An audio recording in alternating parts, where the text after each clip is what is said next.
Nah, jadi kadang-kadang mohon maaf saja, banyak oknum direksi BUMN juga seolah-olah takut padahal juga maling.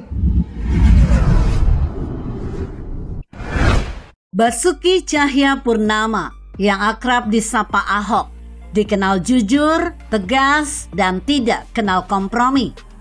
Sikap tegas dan keberaniannya telah ditunjukkannya sejak menjadi anggota DPR, Bupati Belitung Timur, Wakil Gubernur hingga menjadi Gubernur DKI Jakarta.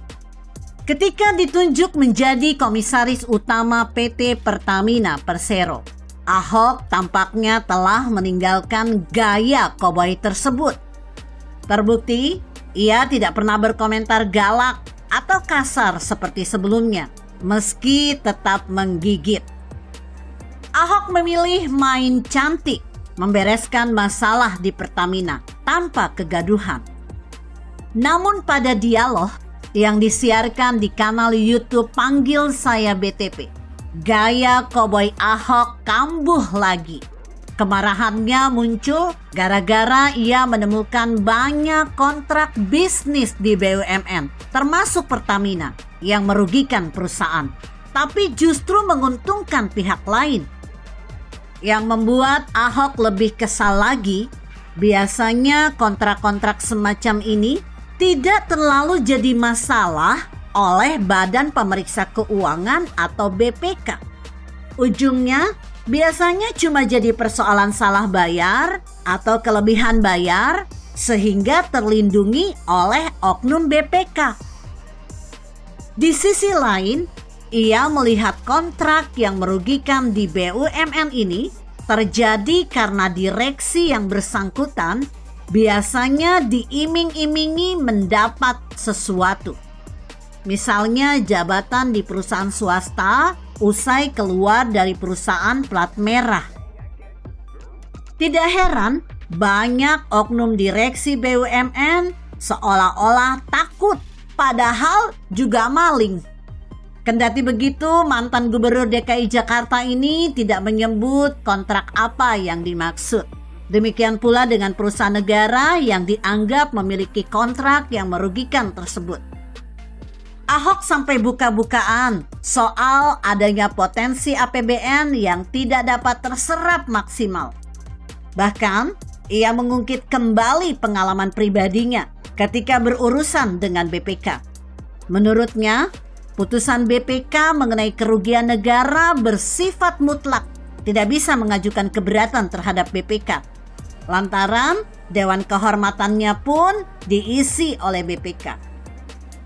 Mantan Gubernur DKI Jakarta ini menjelaskan, pihak yang diaudit BPK tidak bisa menggunakan jasa pihak ketiga untuk mendapat hasil audit pembanding. Sebab semua keputusan berada di BPK. Pasalnya, Undang-Undang BPK tidak membolehkan pihak ketiga untuk melakukan perhitungan. Secara terang-terang, Ahok menganggap Undang-Undang BPK tidak adil, sebab pihak yang diaudit tidak bisa melakukan penolakan terhadap keputusan BPK. Jika ingin menyanggah hasil audit BPK, nantinya akan diarahkan ke bidang yang ternyata bagian dari BPK, yang disebut Badan Kehormatan. Padahal tetap orang-orang BPK itu sendiri. Ini tidak fair, katanya. Makanya saya bilang, kalau orang dulu mempermasalahkan KPK mesti direvisi undang-undangnya, saya kira BPK yang mesti direvisi undang-undangnya juga. Saya kira nggak ada pejabat publik berani ngomong seperti ini. Saya ngomong jujur, Anda harus merevisi undang-undang BPK, sambungnya. Dalam kesempatan yang sama, Ahok juga menceritakan tentang pengalaman pribadinya saat terlibat dalam kasus sumber waras ketika dia masih menjabat sebagai Gubernur DKI Jakarta. Waktu itu, Ahok mendapat tuduhan dari BPK telah merugikan uang negara karena membeli tanah dengan harga yang tinggi. BPK mempersoalkan membeli tanah dengan harga NJOP atau nilai jual objek pajak yang mahal Sedangkan yang di ganggang belakang perumahan itu ada NJOP yang murah. Padahal Ahok seorang gubernur bisa memutuskan NJOP-nya mau berapa saja boleh. Saya bilang, bos, ini NJOP nentukan zona merah kan segala macam bukan saya. Dari Kementerian Keuangan. Kalau ini kita turunkan, apakah mereka nggak nuntut puluhan tahun yang lalu? Lanjutnya. Kemudian Ahok juga menceritakan saat ada daerah hijau dalam peta Perda. Menurutnya, jika terdapat lahan hijau, maka tidak bisa membangun gedung. Lalu ia mempertanyakan, kenapa BPK tidak pernah mempersoalkan terkait harga pembelian tersebut.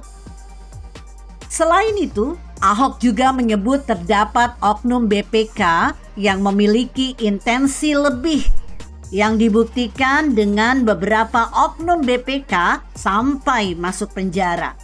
Artinya, ada potensi permainan antara pejabat dengan oknum BPK. Maksudnya ada kesan begini, tenang, kalau BPK sudah periksa, nyatakan tidak ada kerugian, amanlah kita. Ini cilaka juga nih, sembarangan, katanya. Alasan selanjutnya, mengapa Undang-Undang BPK harus direvisi?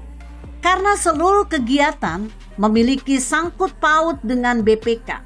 Bahkan, aparat penegakan hukum pun tidak bisa berkutik jika BPK sudah nyatakan tidak ada kesalahan.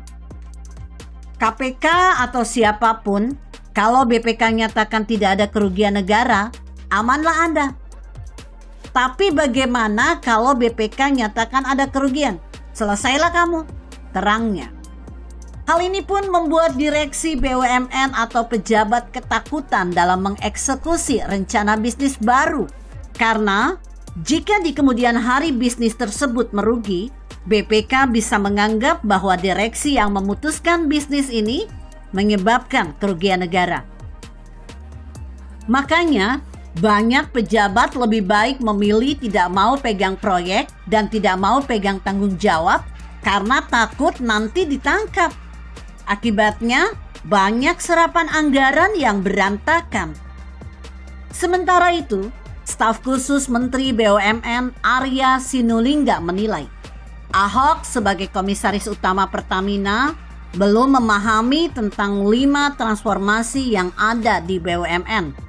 Menurut Arya, yang disampaikan Ahok itu sudah lama diungkap Menteri BUMN Erick Thohir. Kalaupun ada kerjasama dengan BUMN itu harus ada win-win solution. Tidak boleh ada yang dirugikan. Semua itu sudah dibicarakan Pak Erick Thohir jauh-jauh hari itu. Terang Arya, seperti dilansir CNBC Indonesia. Arya mengingatkan, sebagai komisaris utama Pertamina, Ahok lebih memahami dan belajar terkait yang dilakukan BUMN. Agar setiap masalah sebaiknya dibahas dengan Dewan Komisaris lainnya. Jangan sampai Ahok melewati batasannya, yakni komisaris, tapi bertindak seperti direktur.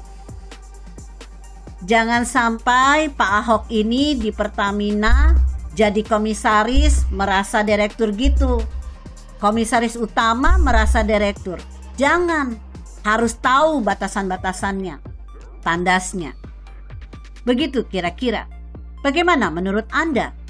Jika Anda berpendapat lain, berikan komentar Anda di kolom komentar.